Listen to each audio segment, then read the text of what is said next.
Mini episode 1055 of the FDH Lounge is brought to you by Sportsology, delivering unconventional columns and webcasts about sports, TV, music, movies, and more. Follow them on the web at sportsology.com. The FDH Lounge. You'll want to schedule your life around it. A long time ago, on a gloomy, wet Cleveland spring night, two men stand alone amidst the late-night drizzle. Their voices echo across the vacant station parking lot as they debate the merits of the great American radio show that have been missing for far too long. On that night, an idea was born.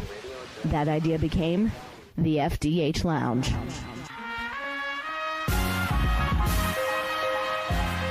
Welcome to the FDH Lounge. Hello, everyone. Welcome to FDH Lounge, mini episode 1055. This is FDH Managing Partner Rick Morris here with a great crew here talking baseball, as we have done a couple of different times thus far through the history of the show.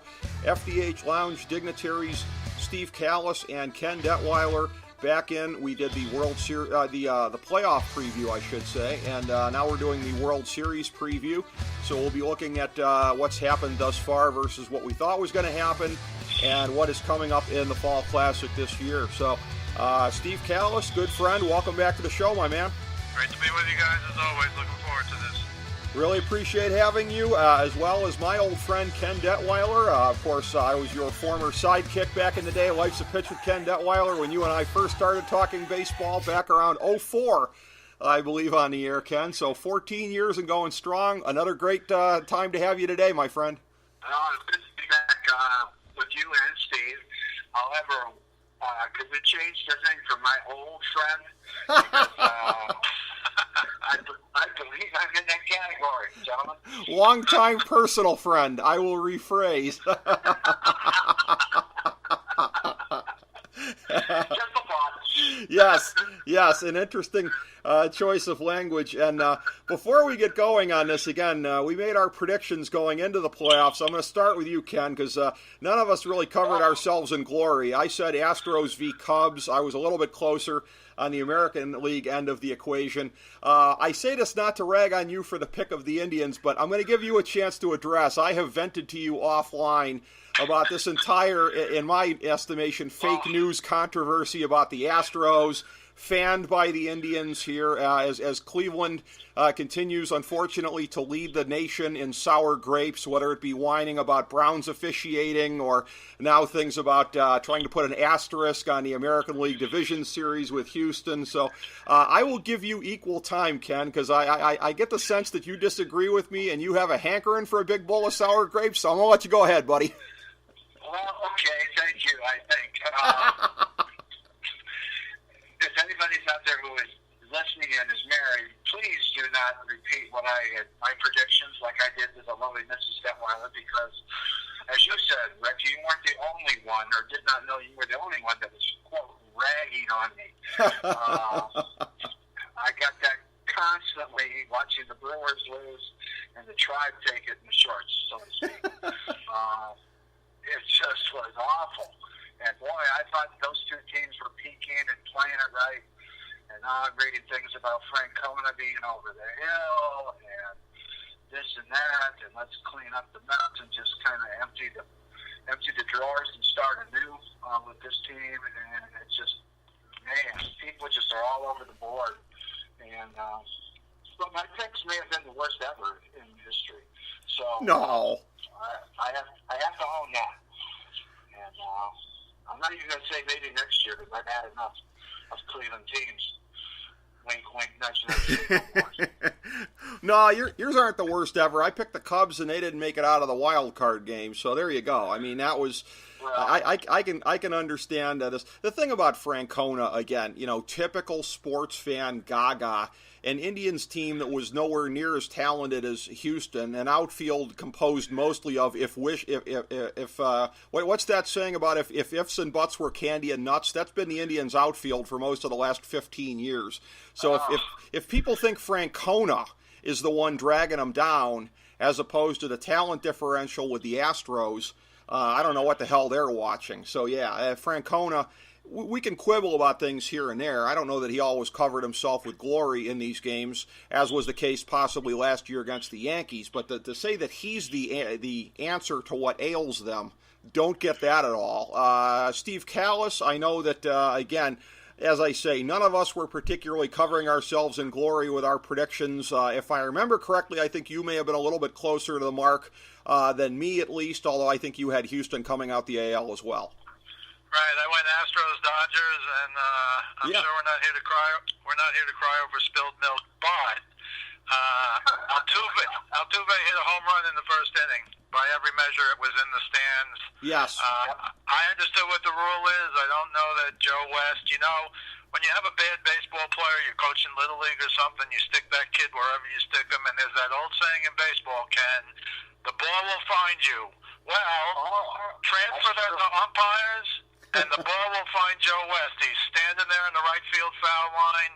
He's waddling out there to make the call, and it looked pretty clear to me. Now, I'm not saying Mookie Betts wouldn't have caught the ball had the fan not squeezed his glove or whatever happened, but the rule is, and it's black and white, it's not gray, it's not interpretation. If the glove goes over the wall, you extend the wall up. If the glove goes over, you can cut the guy's arm off with a machete if you want. Apparently. Now, I don't agree with that rule, but that's the rule. So once your glove goes into the stands, you can smack that glove away. And I thought he was clearly in the stands. And I'm not going to say Houston would have won the game, but, you know, it would have been 2-2 in the bottom of the first. They did eventually take the lead, but they lost by 2 runs, so you have to be a genius mathematician to figure out that was a key play in the game. The next game, I'll go to Verlander, who you would think is just going to win that game. Not that the Astros were going to win the series. He throws that 0-2 perfect slider on the outside corner to J.D. Martinez in the first inning, and then throws the worst hanging curveball that he's ever thrown in his life. Martinez hits it over the fence after a horrific 0-2 call. And we all know, being in baseball forever, 0-2 pitches that are close are often called balls, even though there's strikes. 3-0 pitches that are often balls are often called strikes. I think it's like a mental thing with some umpires. But I will say this. I'm an old-timer, but I'm all for electrifying the strike zone because that was a perfect pitch. And the problem in baseball, to me, is if you make 50 perfect pitches, I'm going to say 20 or 25 of them, by definition of umpiring, will be called balls, especially on 0-2 counts. So those are 2 pet peeves.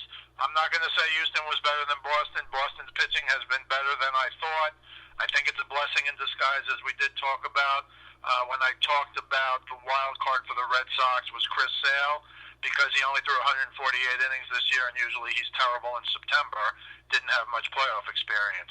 But with only 148 innings this year, yeah, I know he's sick or something, but he's going to start game 1. So I think he gives Boston a big-time chance because he was actually hurt a couple of times, and that's a weird thing to say, but I do think that's helped Boston. In the interim, you know, Price 0-8, 0-9. Now he pitches a gem, so is he over the hump now? I have no idea. But the 3 guys who were 0-14, Porcello, Sale, and Price, pitched pretty well in the playoffs, so they have a big leg up, in my opinion, in the World Series. They do, and we're going to get into that a little bit here. What we're going to do, this has been a little bit of a tradition here. We also have this in the form of a column. It's on the FDH Lounge multimedia magazine at thefdhlounge.blogspot.com. Our World Series oddities for this year, notes and oddities. I know this is always a favorite. I come up with some weird crap, gentlemen, and I got some weird crap this year. Oh yeah, here's some weird stuff. First of all, the only time these franchises ever met in the World Series was in 1916 when the Dodgers weren't in L.A. and weren't even called the Dodgers. They were the Brooklyn Robins. Now, call them what you want. The Dodgers are still looking for their first World Series win in a game against Boston. These franchises have had many near misses in terms of potential World Series matchups because they've often been very good at the same point in history. These are the times they've come within 1 or 2 years of World Series appearances. 1946 Red Sox, 1947 Dodgers. 1966 Dodgers, 1967 Red Sox, 1974 Dodgers, 1975 Red Sox, 1986 Dodgers, 1988 Red Sox, I'm sorry, I got that backwards, 1986 Red Sox, 1988 Dodgers. And then additionally, the Dodgers won the NL pennant in 78 while Boston lost the play-in game to the Yankees. That was a potential World Series matchup there. 88 and in 2013, both teams were in the LCS, but only one team advanced to the World Series. They've also had near misses this decade in the Stanley Cup Finals as far as these cities go. The Kings made it to the final in 2012 and 2014. Boston sandwiched them in 2011 and 2013, but they never met. Now, the signature rivalry between these cities occurred on the hardwood. The first Celtics-Lakers clash actually came in 1959. The latter franchise was still based out of Minneapolis. Now, they lost those finals, and after moving to L.A., lost a whopping 6 times in the finals against Boston in the 60s, and again in 1984 before breaking through with wins in 85 and 87. The teams also split the 2008 and 2010 finals. 2004, the year that Boston infamously broke their World Series drought, looms large in this series. The respective managers, Alex Cora and Dave Roberts, were playing for the teams they are now managing against. Very memorably, Dave Roberts had one of the biggest steals in Red Sox history in Game 4 of the ALCS. Sorry to remind you of that, Steve. One or more of the greatest players of this generation will win their first World Series here. Clayton Kershaw is on his second try, as is Kenley Jansen. Their teammate Manny Machado wasn't here last year, so he'll be trying to enter free agency on what would easily be his career highlight. Chris Sale, David Price, Craig Kimbrell, Mookie Betts, and J.D. Martinez are trying to break through for the Bo Sox. And in the divisional series era, the AL East is 2-1 against the NL West, winning 20 years ago with the Yankees over the Padres and 2007 with these Red Sox over the Rockies. The sole win for the NL West came with the Diamondbacks over the Yankees in 2001. I'll start with you, Steve Kallas. Any reactions? Yeah, I feel I should mention George Mikan, who I'm sure was on the 1959 Minneapolis Lakers. If we're going off the deep end, we might as well go all the way. But no, I think the Cora Roberts thing is interesting that they both played for the other team, and I think you have to give them credit. Roberts has been there 2 years in a row. Cora did a heck of a job, I thought, and this is coming from a guy who thinks Aaron Boone did not do a heck of a job, as he seemed to be the one guy who would always leave that pitcher in not one, but 2 or 3 batters too long, and that cost him a few games in the regular season, and I thought cost him, and certainly the view in New York has cost him tremendously in the postseason. He just stuck with Severino a little too long. In a year and a sport now, where, if anything, people are pulling these guys out too early. We don't want to be the manager to leave them in too late. I thought that the Yankees and Aaron Boone left their guy in too late. On a number of occasions, Severino specifically being 2 occasions in the playoffs, in my opinion. So I love those stats. I think they're great. I think we got off the deep end going Lakers. Going the Minneapolis Lakers, but hey, I'm always happy to hop on board with some meaningless fact as well. There you go. Kenny D, any thoughts on any of this? Well, as I'm listening to Steve there talk about Aaron Boone and these guys and leaving pitchers in too long and stuff like that, I still am on the fence as to, well, actually I don't care for it. I'm right now on the fence. I think I tore that down. I'm still not a fan of bringing these guys up like Boone and some of these others with zero experience of coaching, managing, or whatever. And are we surprised that something like this is happening now? I mean, managers are always subject to question and stuff like that. But yeah, I'm not a big fan of that stuff. And but I don't know if that even plays into it. Yeah. Yeah. No, if I could, I just wanted to speak to that one point, and that is the new era of baseball, and I agree with you, Ken. I'm not really on board with that at all. I'm sure you got guys who have managed in the Bush Leagues for 20 years or whatever, but it's a new thing now, and I think I'll go back to Art Howe on the A's, who somehow managed to get a contract with the Mets out of that, and that is these front office guys, the analytics guys, they want a manager who's a semi-robot. This isn't about accepting analytics. This is about accepting what we, the analytics department, the GM, tells you. Well, these guys have notebooks now with matchups. And so I think the world of Billy Martin, Earl Weaver, that's all gone. And I think that's what's happened to baseball, where really the manager, who once upon a time was the king in the clubhouse, the king of the lineup, whatever he says during the game, you GM go get me the players, I do the managing. I think that's over. I think in 5 or 10 years, the Mike Socha's of the world, he's gone now. I don't know if he'll be back. I think that's where we're going. John Gibbons walks out of Toronto. It was a little weird. Just these kind of old, Ned Yost maybe, these old-fashioned guys Once they're gone, the new guys coming in, the Gabe Kaplers of the world, who took some abuse in Philly, and they had the greatest collapse in the history of analytics this year. But I think they want. Yeah, I think they want. Yeah, and I love Buck Showalter. He might be the greatest manager never to get a World Series. He was always there the year before. Arizona, and Yankees, of course. So I think it's a new era. I don't agree with it either, but it's like you're looking for intelligent people who buy into analytics, who are willing to kind of take a back seat. Neither of those two managers, Cora and Boone, forget experience, neither of them are really outgoing, hard-nosed, hard-living guys. This is the new manager, and oh, by the way, you can never say a bad word about any of your players anymore, ever. No, that's true, and that's absolutely true. And Rick, getting back to all your information here, I didn't know that about the Red Sox and the Dodgers. I knew about the Brooklyn Robins. I think I was a bat boy.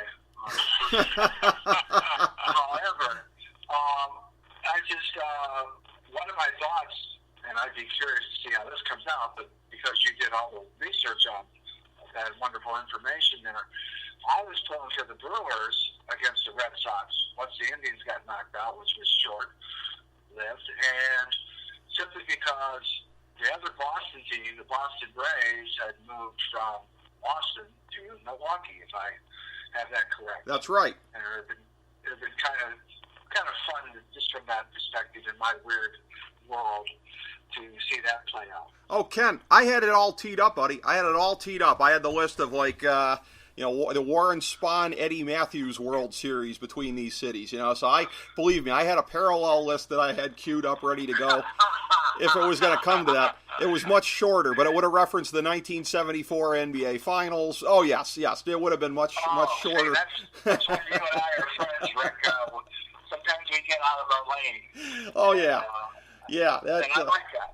Well, and I tell you what, though, Ken, I got to ask you a follow-up question before we get a little further into the World Series. When you're talking about guys without experience here, because I look at it like, and I differentiate Alex Cora along with Aaron Boone, because Alex Cora being the bench coach in Houston, coming out of a top organization and learning sort of at the right hand of a team that was really ascendant there for a couple of years, and I think still is. I differentiate him. He may not have had any MLB managerial experience, but to me, bench coach on a team like that, boom, you're ready to go. Do you sort of differentiate him and Aaron Boone in that regard? I don't.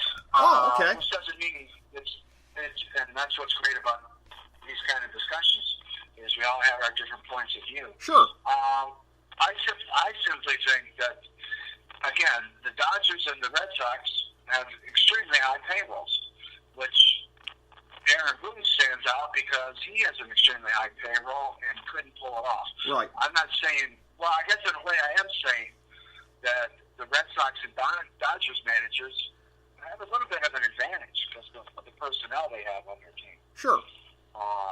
And so, but that's kind of flimsy, but that's just how I feel. Gotcha. And for somebody like Boone to have that kind of payroll, but that kind of talent, and when the bright lights come on, I don't think these guys are equipped in the first couple of years to know how to handle this. How would they?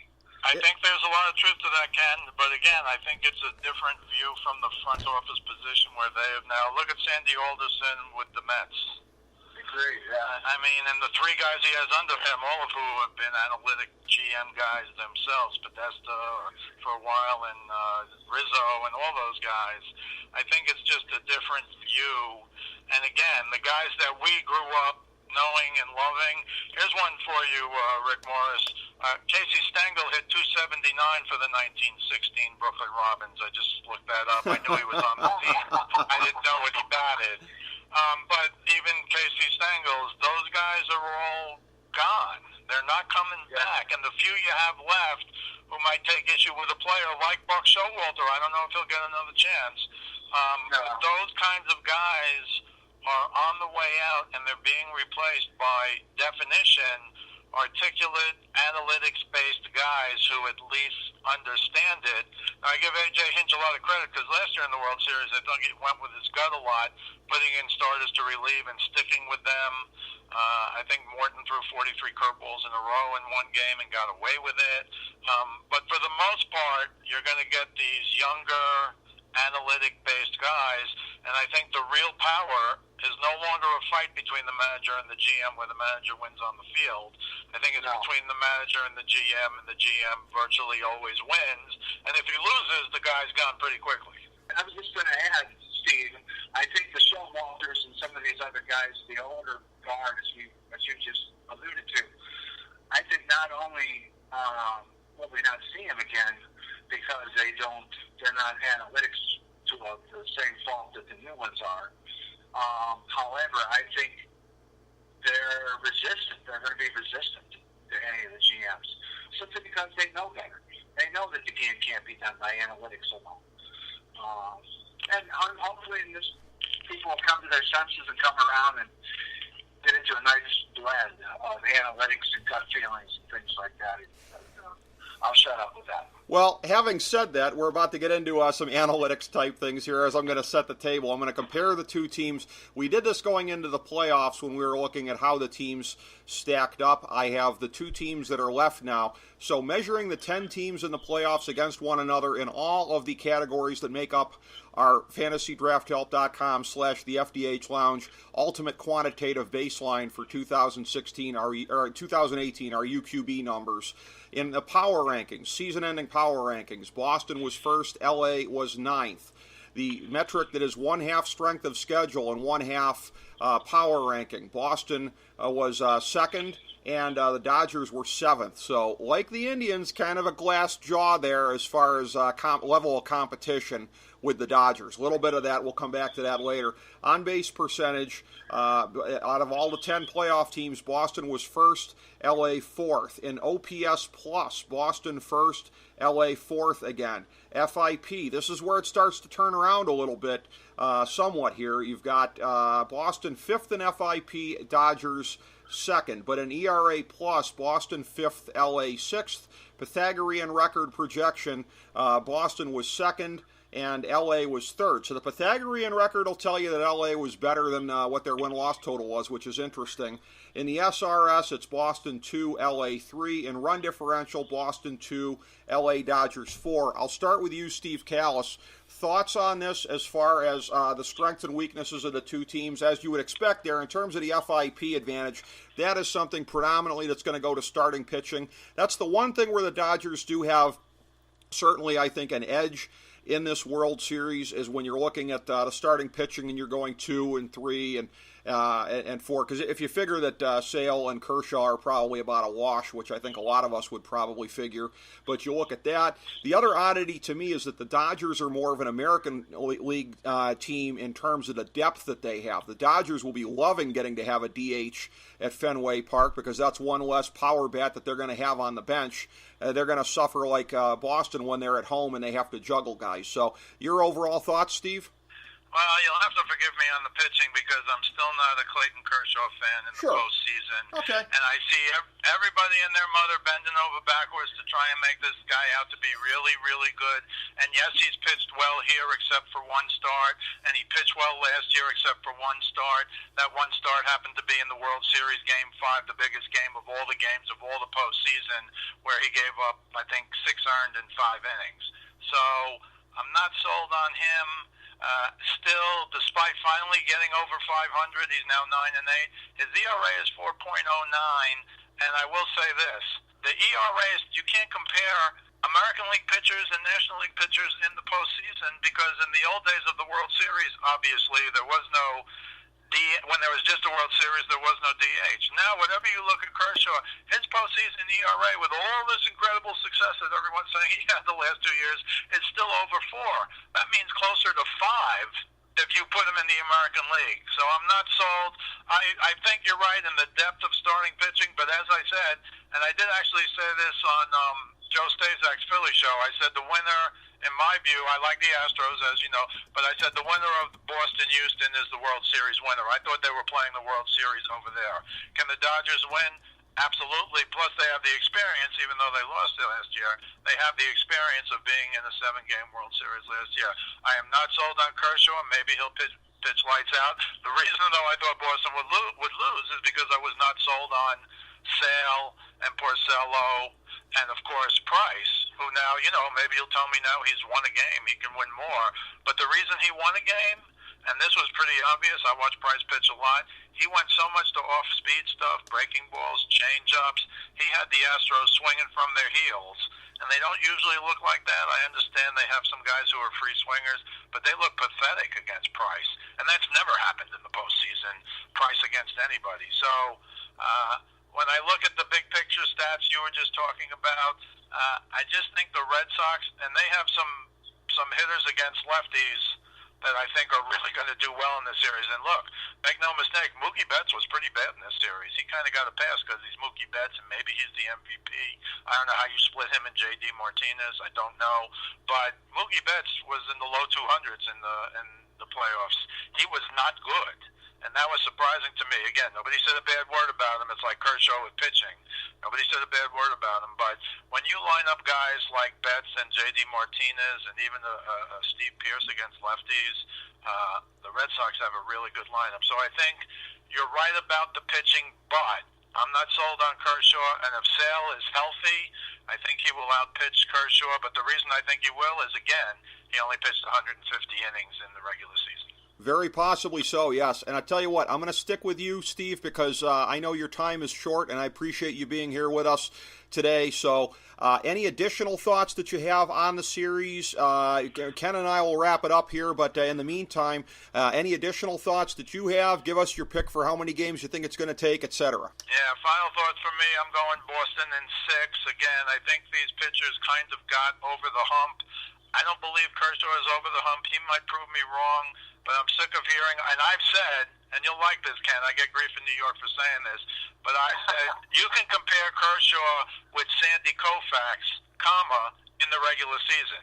And when you say that, Koufax was even a Brooklyn Dodger, I'm sure you know that, before he really became Sandy Koufax in Los Angeles. Before he got his name, yeah. Right, but he's the greatest pitcher I've ever seen, and I was old enough to see him. It seemed to me he shut out the Mets every year when he came to New York. My old man, he said, you'll never understand what it was like in the 40s and 50s, Dodgers, Yankees, Giants, and, I've read books about that stuff, and he's totally right, but you can't tell me Kershaw in the postseason can even see Sandy Koufax. I can tell you Sandy Koufax's ERA was under 1 in the postseason. And, oh, by the way, that means only the World Series. So when you shut out a guy in the best 3 out of 5 of the 3rd best or 4th best team in your league, that goes on your postseason record. But that's not so impressive to me as doing whatever it is you do in the World Series. And I'll say it again, last year, he was not good in the biggest game of the year, Game 5. And I think the Red Sox have a good enough righty lineup. We won't talk about Jackie Bradley Jr., who was the MVP. I should mention that.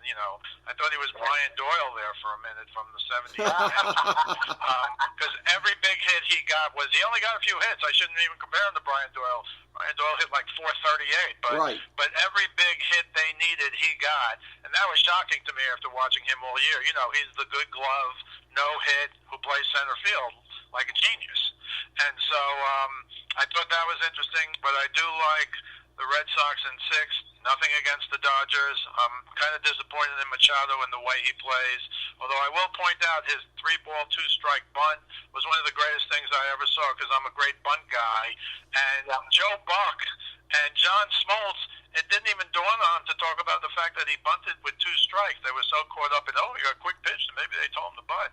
He laid down a perfect, can't even throw the first bunt with 2 strikes on him in the Game 7 of a playoff series.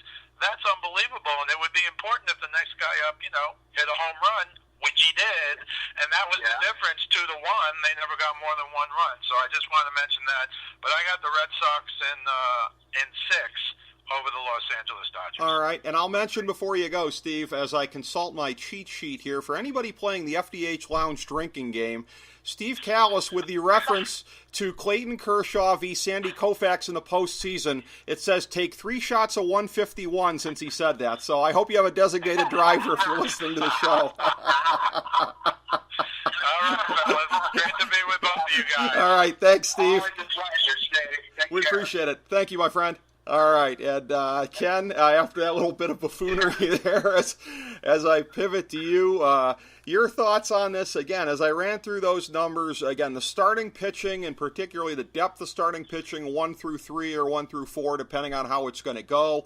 I think a lot of people, myself included, would end up giving the edge to the Dodgers. I think when you're looking at it here, it's really instructive to me that, again, the way that the Dodgers have leaned on some of their young guys throughout the course of this postseason here, and Buehler in particular, almost reminiscent to me of the way they leaned on Kershaw in the 2008 and 2009 National League playoffs, and Buehler has come up big, and you get to see what a couple of these guys can really do for them.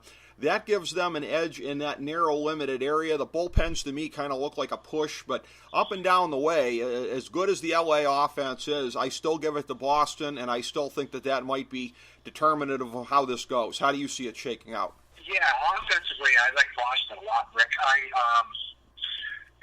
was hoping we'd have a little more time, maybe another time down the road with Steve. But as far as Mookie Betts over there in Boston, I thought he played a hell of a defensive series.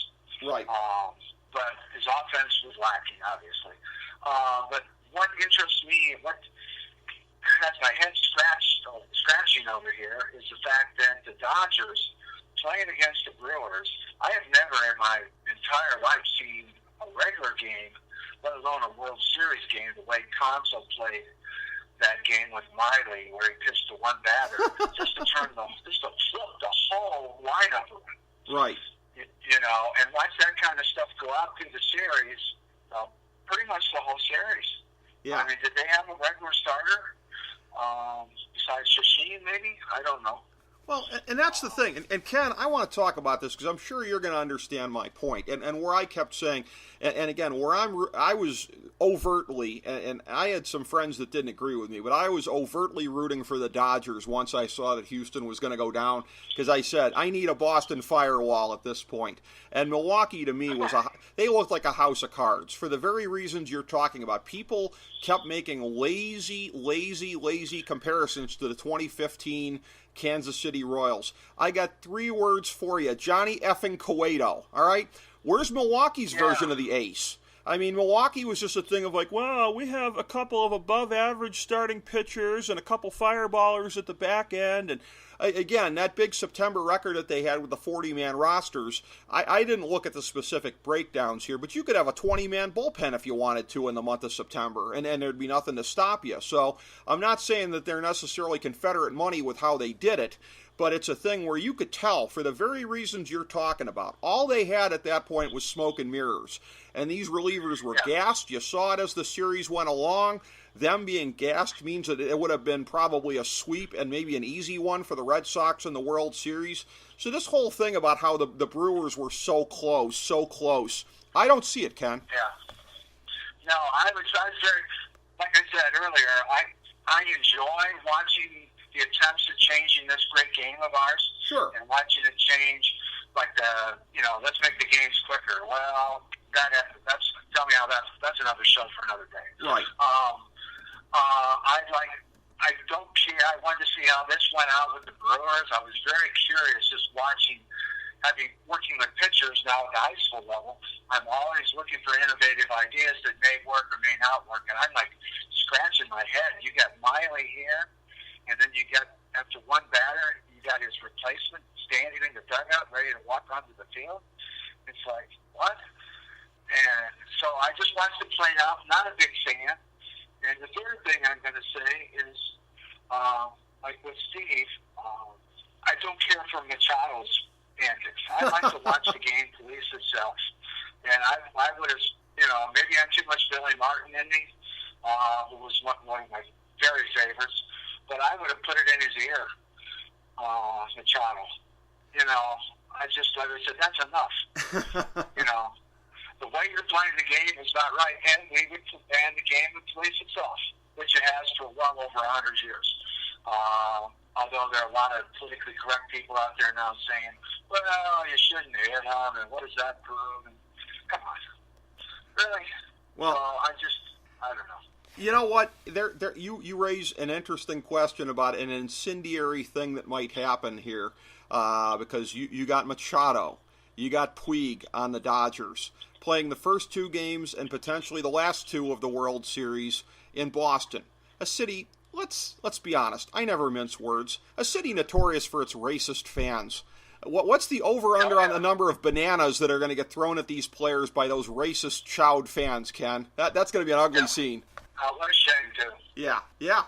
It's the racism of Boston plus the antics of these players is going to make for an incendiary combination. I don't know. I like the Dodgers. I have to disagree with Steve. I think they've got a much better pitching staff than the Red Sox. But top to bottom on the Red Sox batting order, man, they're the cream of the crop as far as I'm concerned. So I don't know if I think it's a coin flip between the 2 coaches, managers rather. And like I said, I think it's a wash. Like I agree with you, Rick, as far as the bullpen goes. I think you're trading poop for manure, neither one of them have a good smell to them. I mean, I'm sorry. Right. I don't know if it's just a down year for a lot of these playoff teams not having a good bullpen. So that's another story for another day. But no, overall, I think my pick, and this means they're probably going to lose, so I'm going to have to go with the Red Sox on this, despite the better pitching from the Dodgers. Okay. What's your sense of how many games? I'll go 7. Okay. Oh, 7. Okay. I think the Dodgers, like I said, it's not by I didn't say, but by the Red Sox winning. I don't think they're going to win by much. I think we're slicing that bologna thin between these 2 teams because the Dodgers, I like their resilience. They come right back and whatever you throw at them, however odd it may be, they find a way to win. Despite characters like Machado and Puig and these guys. I think it's going to be close. Down to 7. That's a good point. And when you talk about the Dodgers' resilience, that's the thing here where my gut instinct was to say Red Sox in 5. I rarely in any sport make a prediction for less than 6 games. I'm going to say Red Sox in 6. Because of the Dodgers' resilience, as you were talking about here. It is interesting. We talk about the bullpens, and we're right in talking about that. I mean, I'd still give an edge to the Dodgers at this point overall in the bullpen. But you are talking about 2 of the finest closers of their generation, and Kimbrel on the one side, and then over on the other side here, although he has had the heart issues and everything like that has been popping up, Kenley Jansen has been pretty doggone good in the playoffs overall. So when it gets to the 9th inning on both sides, if teams have a lead, I think they can rest fairly easy. Yeah, because it's been, for me anyway, it's been really, and maybe it's because of the Tribes bullpen that I thought was really going to be outstanding, that they were going to turn it around and magic was going to appear. I rose-tinted glasses, as you know, I wear quite too often, Rick. I've been let down by these bullpens. You had Ryan Madsen pitched in Game 7. I'm like, why the hell is he doing? I mean, he's been around, I know, but right. I mean, he looked great, I thought. Yeah, he did. It's just been a head scratcher. I've tried to figure out these bullpens, the starting pitching and so forth, and just like my selections on our last show, Rick, I'm going right down into the toilet with this stuff. So. Well, it's been tough in the playoffs. I've been 6-4 thus far through the playoffs, including the wild card games here. So it is going to be interesting to see how it plays out. It should be a fun World Series, and again, I'll be rooting for the Dodgers as my Boston firewall. Like any good Midwesterner, I need them to go down at all costs.